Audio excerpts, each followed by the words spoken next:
Parliament നടപടിയിൽ രാഹുൽ ഗാന്ധിയുടെ പങ്കാളിത്ത സംബന്ധിച്ച് അങ്ങ് ചില വിമർശനങ്ങൾ ഉന്നയിച്ചു.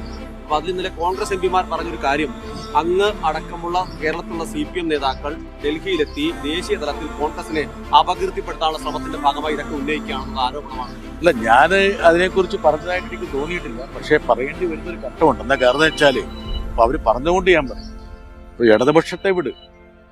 ഞങ്ങളുടെ ഇന്ത്യ അലയൻസ് മീറ്റിംഗില് DMKയുടെ ഏറ്റവും പ്രധാനപ്പെട്ട മുതിർന്ന നേതാവ് TR ബാലുവാണ് ചോദിച്ചത്, എവിടെയാണ് നമ്മുടെ പ്രതിപക്ഷ നേതാവ്?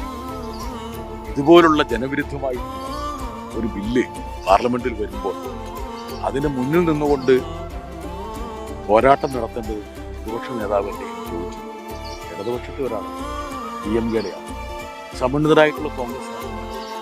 ഞാനൊരു കാര്യം ചെയ്യും, അവര് പറയുന്നത് നേരത്തെ തീരുമാനിച്ച പരിപാടിയാണ്. പിന്നെ അങ്ങനെ ഒരു വേദിയിൽ കൂടുതൽ ഒരു ചർച്ചയ്ക്ക് സംവാദത്തിന് ഒരു സ്കോപ്പ് ഞാനും നേരത്തെ തീരുമാനിച്ചത്. ഞാൻ എന്റെ സുഹൃത്തിനോട് ഒരു കാര്യം ചോദിച്ചോട്ടെ, ഇന്ത്യൻ പാർലമെന്റിന്റെ കലണ്ടർ, വർഷകാല സമ്മേളനത്തിന്റെ കലണ്ടർ ഒന്ന് പരിശോധിച്ചു.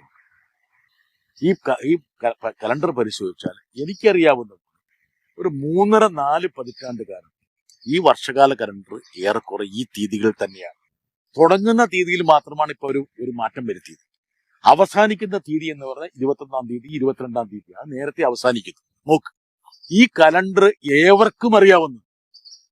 ഈ കലണ്ടർ അനുസരിച്ച് പ്രതിപക്ഷ നേതാവ് ഈ കലണ്ടറിന്റെ അനുസരിച്ചുള്ള ദിവസങ്ങളിൽ ഇന്ത്യയിൽ ഉണ്ടാകണമെന്ന് ആലോചിക്കണമെന്ന് ഞാൻ പറയേണ്ട കാര്യമില്ലല്ലോ. ആ പാർട്ടിയിലെ ആൾക്കാരല്ലേ പറയേണ്ടത്. ഞാനൊരു കാര്യം ചോദിച്ചോട്ടെ, ഞാനൊരു ചെറിയ പാർട്ടിയുടെ നേതാവ്, ഞാൻ ഈ ദിവസങ്ങളിൽ എന്തെങ്കിലും പരിപാടി ഏറ്റെടുക്കുന്നുണ്ടെങ്കിൽ ഇത് പ്രധാനപ്പെട്ട നിയമങ്ങളോ ബില്ലുകളോ വരുന്ന സമയത്ത് ഞാൻ ഏറ്റെടുക്കും. ഞാൻ ഒറ്റ കാര്യം ചോദിച്ചോട്ടെ, ഇപ്പൊ ഉദാഹരണം പറഞ്ഞാല് ഞങ്ങൾ ഇതിനകത്തോട് വോട്ടെടുപ്പ് ആവശ്യപ്പെട്ടിരുന്നു എന്ന് വിചാരിക്കും, ഡിവിഷൻ ആവശ്യപ്പെട്ടിരുന്നു. ആ ഡിവിഷൻ ആവശ്യപ്പെട്ട് ഓരോരുത്തർ വോട്ട് ചെയ്യുമ്പോൾ ഇന്ത്യയിലെ പ്രതിപക്ഷ നേതാവ് ആ ബില്ലിനെതിരെ വോട്ട് ചെയ്തില്ല എന്ന് വരുന്നത് വലിയ കളങ്കമായിരിക്കില്ല. ഇത് മുൻകൂട്ടി അറിയിക്കാതെ ഏറ്റവും അവസാന നിമിഷത്തിലാണ് ഇത്തരം ബില്ലുകൾ കൊണ്ടുവന്നത്. ഞാൻ ഈ ഗവൺമെന്റിന്റെ ഒരു നിലപാട് എല്ലാവർക്കും അറിയാം.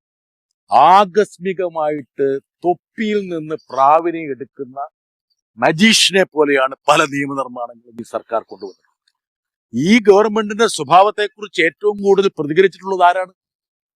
കോൺഗ്രസ് പാർട്ടിയും അതുപോലെ ആ പാർട്ടിയുടെ സമ്മതിദായ നേതാവ് രാഹുൽ ഗാന്ധിയല്ലേ.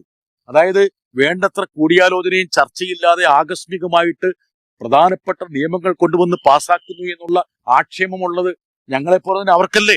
അവർക്കറിയില്ലേ ഇതുപോലെ കുടിലതന്ത്രങ്ങൾ BJPയുടെ ഭാഗത്തുനിന്ന് വരുമെന്ന് അറിയില്ലേ? PM ശ്രീയിൽ താങ്കൾ പാലമായി പ്രവർത്തിച്ചു എന്ന്